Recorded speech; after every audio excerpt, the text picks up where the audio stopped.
Devant Dieu et devant les hommes, pour le meilleur aussi bien que pour le pire, ils viennent de s'unir dans un long baiser. Ils partageront leurs joies et leurs peines. Devant Dieu et devant les hommes, pour le meilleur aussi bien que Boniface. Consentez-vous à prendre pour épouse Mademoiselle Lia Alice Nina Nyezlei ici présente. 9 mars 2013, hôtel communal de Cocody. Boniface et Alice unis pour le meilleur et pour le pire. C'est le premier mariage célébré sous la nouvelle loi du mariage entrée en vigueur en Côte d'Ivoire. Une loi qui a suscité des polémiques au sein des populations, créé des foyers de tension dans la classe politique, emportant même un gouvernement. Ils n'ont pas laissé les députés s'exprimer selon leur volonté. C'est la pression des partis politiques, des chefs des différents partis politiques. Nous sommes en Afrique, nous avons nos réalités sur le mariage. Hein? On ne peut pas nous imposer la philosophie des Blancs en Afrique. Ils disent que non, maintenant on partage tout avec nous, mais nous-mêmes là, depuis que le monde est monde, c'est nous on commande. Quand on dit la nuit porte conseil, c'est sur nous ça repousse. Parce que le lit là, c'est bois, ça ne parle pas. Ça nous on parle. Nous-mêmes on commandait avant, on dit maintenant vous allez partager avec nous. Vous vous plaignez de quoi? C'est une aberration. Nous sommes dans une société, dans toutes les structures sociales humaines, il y a toujours un chef et il y a des collaborateurs du chef. Vous prenez une entreprise, il n'y a pas deux chefs dans une entreprise. Comme le dit l'adage, il n'y a pas deux capitaines dans un bateau. 7 mois après l'adoption de cette loi par l'Assemblée nationale, la tempête semble bien passée. La nouvelle loi fait son petit bonhomme de chemin. Elle est même en train de conquérir le cœur des époux, heureux et fiers d'associer leurs femmes à la gestion du couple. C'est une joie parfaite de partager tout avec nos épouses. Et je pense que seul Dieu est auteur digne de nous conduire. Voilà.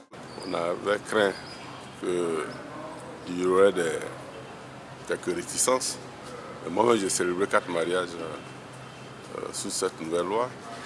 Et il n'y a pas eu de retour pour nous dire qu'arrivé à la maison, les gens se sont bagarrés. Et puis, en réalité, lorsqu'on voit ça de près, rien n'a changé. Rien n'a changé. Une affirmation qui démontre que depuis l'entrée en vigueur de cette nouvelle loi sur le mariage, les lignes ont bougé tant dans les consciences que dans les ménages. Dans les foyers qui ont contracté le mariage sous cette loi, le séisme prédit n'a pas eu lieu. Nous sommes à Korogo. Malgré la pluie qui tombe sur la ville, Dame Nguessan, entre la cuisine et la véranda, apprête le petit déjeuner. Pour elle, la nouvelle loi n'a aucune incidence sur ses rapports avec son mari. Comme la Bible le dit, la femme est une aide pour l'homme. Donc, en tant que femme, je reste et je demeure toujours femme. Et je laisserai toujours mon homme être chef de la famille. Dans le passé, c'était à l'homme qu'on remettait le livret. Et maintenant, c'est aux 2 époux qu'on remet le livret. Et le symbole, c'est l'union, l'entraide et puis la responsabilité qui pèse sur les 2 époux. Non loin de là, chez le couple Koné, le tableau est le même. Pour la nouvelle mariée, son époux demeure le chef de la maisonnée. Chez moi, en tout cas, l'homme est toujours le chef de la famille. Donc, on fait avec quoi. C'est que moi, je me débrouille un peu. Les dépenses que je peux faire à mon niveau, j'ai fait. Maintenant, ce qui me dépasse, voilà, lui, il fait ça. Nous avons fait 3 mariages. Dans le mariage sénopho, le mariage musulman et le mariage légal tout récemment. Désormais, l'homme et la femme sont tous chefs. Donc, comment ça ne va pas de grandes choses. Comme nous comprenons bien, je sais qu'il n'y a pas de problème, ça ne va rien créer en tout cas. Ça ne va rien changer dans des relations en famille, il n'y a pas de problème. Car ça, elle ou ça, moi, peu importe, on va s'entendre sans problème. À 600 km de Korogo, dans la capitale abidjanaise, les femmes tiennent à rassurer leurs époux sur leur engagement à œuvrer pour l'harmonie du couple sous la nouvelle loi. Je suis femme chef d'entreprise, mais cette loi n'a pas modifié les relations que j'ai avec mon partenaire. Nous connaissons d'abord l'autorité de l'homme et nous rassurons les hommes que cette loi ne changerait en rien nos habitudes, parce que dès le départ, les objectifs pour lesquels nous avons décidé de nous mettre ensemble sont les mêmes, à savoir l'amour, la confidentialité et le respect de l'un de l'autre. Ils se sont rencontrés, ils se sont attirés, ils se sont regardés, ils ne voient plus rien.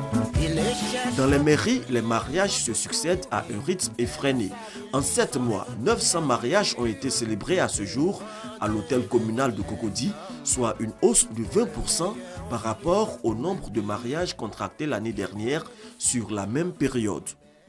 La lecture des articles nouveaux de la loi captivant toutes les attentions. Article 51. Les époux s'obligent à la communauté de vie. Ils se doivent mutuellement fidélité, secours et assistance.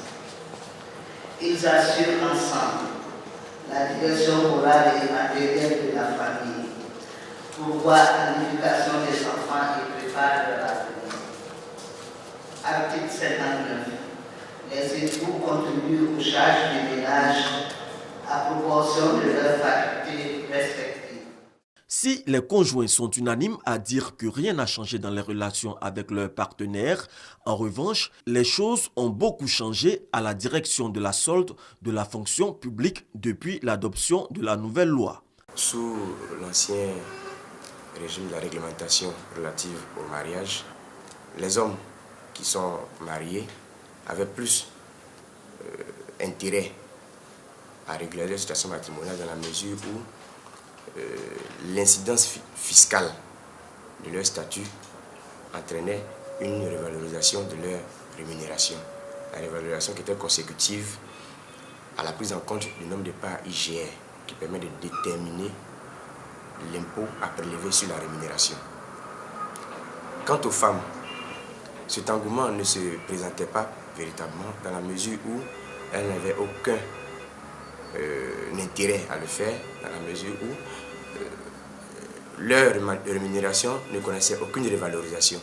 Elles demeuraient dans la situation fiscale d'un fonctionnaire qui n'a pas d'enfant, qui ne bénéficie pas d'une incidence particulière liée au mariage. Depuis le mois de janvier, les femmes mariées, tant à la fonction publique qu'au privé, ressentent les impacts de la nouvelle loi sur leur revenu salarial. Aujourd'hui, elles bénéficient d'une remise d'impôt. Tout comme l'homme. Le fonctionnaire en lui-même, il a déjà une part. Quand vous êtes marié, vous avez 2 parts. Et c'est par le passé, c'est les hommes qui, automatiquement mariés, passaient à 2 parts, sans qu'on ne prenne en compte l'aspect des enfants et autres, qui peuvent faire remonter le nombre de parts jusqu'à 5. Aujourd'hui, la femme, tout comme l'homme, lorsqu'elle est mariée, elle a automatiquement ses 5 parts. En plus de cela, elle peut bénéficier de l'allocation familiale des enfants. Cette loi, pour peut-être ceux qui n'avaient pas compris, peut-être se sont alarmés. Mais aujourd'hui, je pense que si les dames fonctionnaires, vous posez la question à ces dames fonctionnaires, elles seront les premières à vous dire, cette loi aurait dû être votée il y a peut-être plusieurs années. Elles auraient souhaité que, mais pourquoi il y a 10 ans, on nous a privés de ce privilège, de ces avantages que nous avons aujourd'hui. Pour l'année 2013, c'est plus d'1 milliard de francs CFA que l'État devra concéder à ces femmes mariées déclarées au titre de l'impôt général sur le revenu. Depuis le mois de janvier jusqu'à maintenant, nous avons constaté que le nombre de femmes mariées qui ont été déclarées a augmenté. On a constaté qu'il y avait une augmentation de près de 1500 femmes qui ont accepté de s'inscrire, de venir déclarer qu'elles sont effectivement mariées. Cela n'était pas le cas par le passé. Il leur avait été dit que lorsqu'on est femme mariée, on subit des impôts plus élevés que les hommes, ce qui n'était pas exact.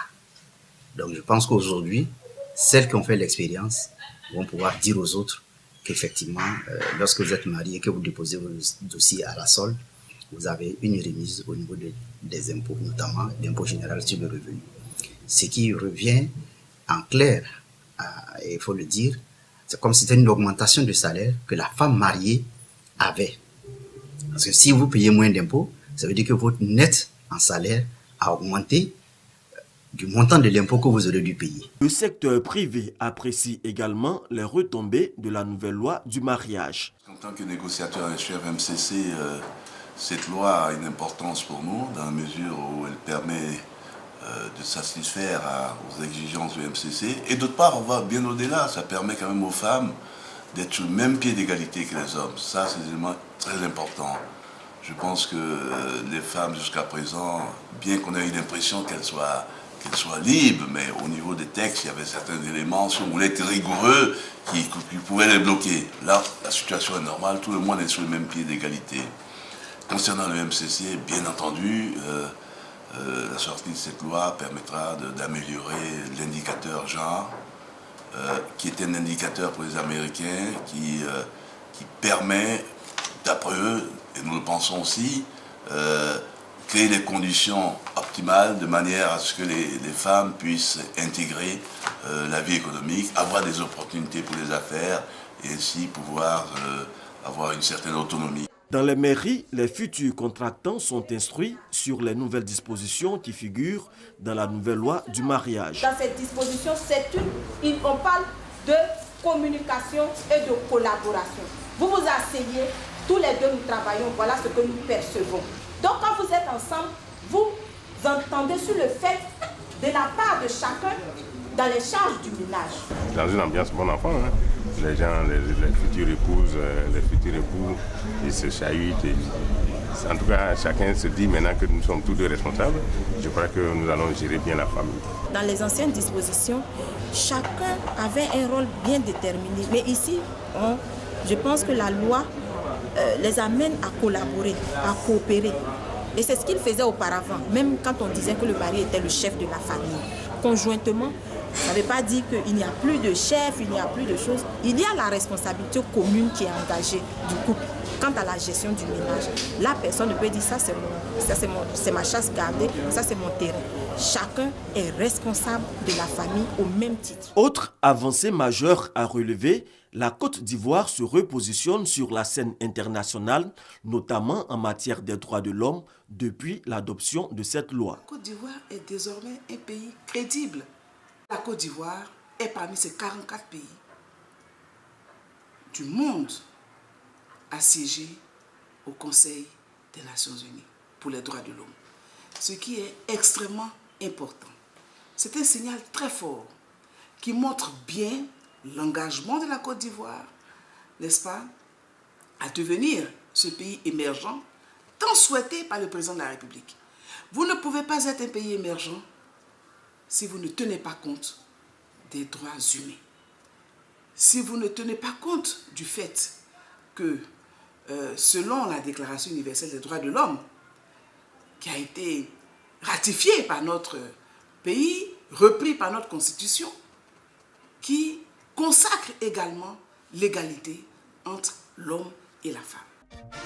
Au regard des impacts positifs de la nouvelle loi du mariage sur les foyers, que pour la Côte d'Ivoire, cette loi est en passe de convaincre les cœurs, même les plus réfractaires à son application.